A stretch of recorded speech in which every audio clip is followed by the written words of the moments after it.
आप में से हाथ खड़ा करें जिसने गीता की कथा सुनी हो, रामराज मिशन वाली को छोड़ के अन्य सुनी। ये कौन सा हिंदू राष्ट्र की बात हो रही है?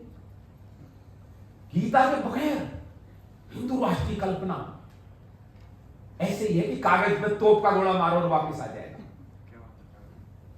यहां विद्वान एडवोकेट भी विराजमान है, डायस पे भी बैठे हुए। कोर्ट के अंदर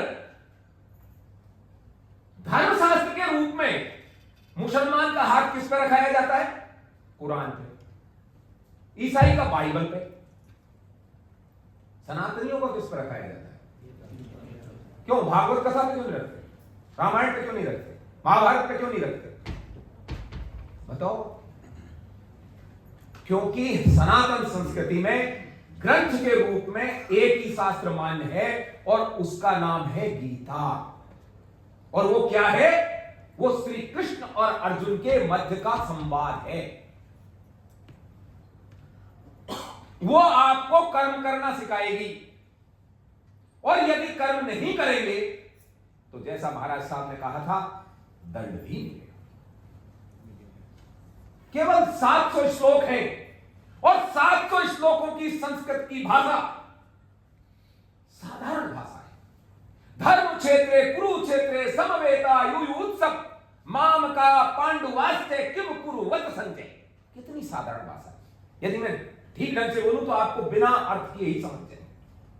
फिर ये कौन है जिसने इस सरलतम गीता को इतना कठिन बना दिया?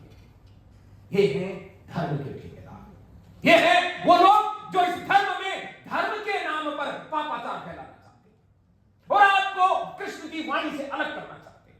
कृष्ण छाती ठोककर कहते हैं कि अर्जुन केवल यही शास्त्र है, इसके अलावा कोई शास्त्र। कृष्ण झूठे थे क्या? आप मानते हो क्या कृष्ण झूठे हो सकते हैं? फिर आप और हम क्या कर रहे हैं? हम में से कितने लोग हैं जो गीता का अध्ययन करते हैं? हाथ खड़ा करके बताएं। एक उन्होंने भी, मैं गारंटी लेता हूं, संस्कृत के श्लोक का नहीं करते, उसका जिसने अर्थ करके पकड़ा दिया उसी को गीता समझते हैं। यही बात है। इस पूरे सदन में मैं बैठा बैठा गिन रहा था, 300 से ज्यादा उपस्थित।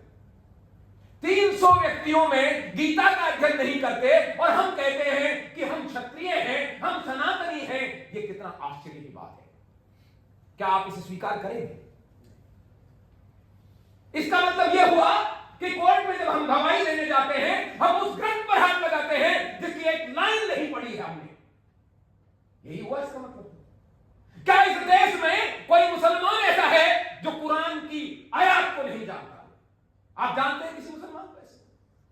क्या इस देश में कोई ईसाई ऐसा है जो बाइबल की प्रार्थनाओं को नहीं जानता हो? आप जानते हैं किसी को? क्या इस देश में कोई सिख ऐसा है जो गुरु ग्रंथ साहब की वाणी को नहीं जानता हो? फिर इस देश में बिना गीता वाले अपने आप को सनातनी कैसे कहते हैं और हम उन्हें स्वीकार कैसे कर देते हैं? बताइए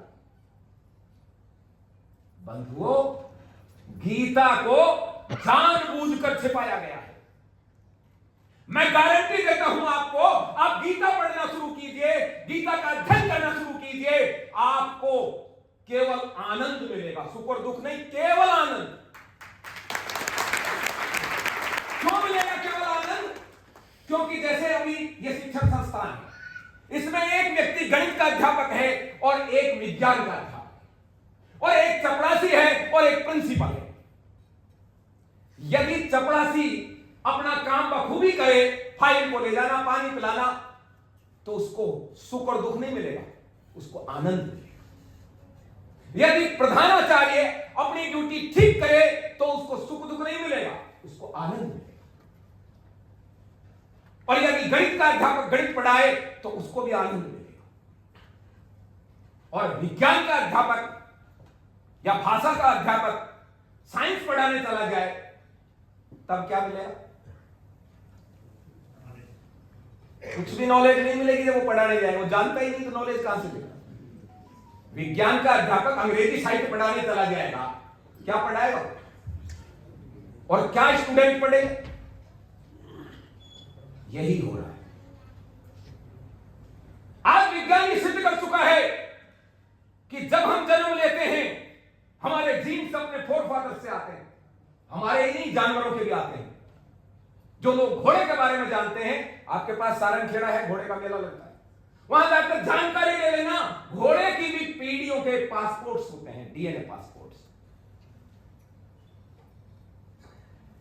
हमको घोड़ा खरीदने जाएंगे, नस्ल का खरीदना, मारवाड़ी खरीदना, काठियावाड़ी खरीदना। हम कुत्ता लेने जाएंगे, नस्ल का लाना, अल्सेशियन लाना, जर्मन डॉग लाना। भाई दोगला ले जाएगा, नहीं दोगला मत लाना। गाय खरीदने जाएंगे, गिर गाय लाना। पत्थर खरीदने जाएंगे, मकराना का लाना, जैसलमेर का लाना। सब्जी खरीदने माता बहन जाएंगी, देसी टमाटर लाना। मतलब हमको घोड़ा, गाय, कुत्ता, सब्जी सब प्योर चाहिए। और आदमी, अरे ये तो कैसा भी चलेगा, क्या है? अरे दोगला तो दोगला ही होता है, इसमें तो कोई गुंजाइश ही नहीं है। इस वर्ण संकरता से बचिए। और कृष्ण ने अर्जुन को यह बात का कहा था कि यदि मैं कर्म ना करूं, हालांकि मुझे किसी कर्म की जरूरत नहीं है, लेकिन यदि मैं कर्म नहीं करूं तो मैं वर्ण संकर का कर्ता हो जाऊंगा। और यदि मैं वर्ण संकर का कर्ता हो गया तो ये सारा पाप मुझे लगेगा। गीता के अनुसार सबसे बड़ा पाप क्या है? प्योरिटी को खत्म करना। चाहे वो पौधों की खत्म करे, चाहे गाय की खत्म करे, चाहे आदमी के लिए दे। तो बंधु हम किस युग में रह रहे हैं? गीता तो बंद है।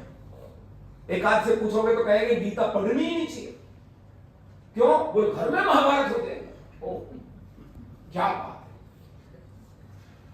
कृष्ण ईश्वर है, इस बात में किसी को शक है क्या?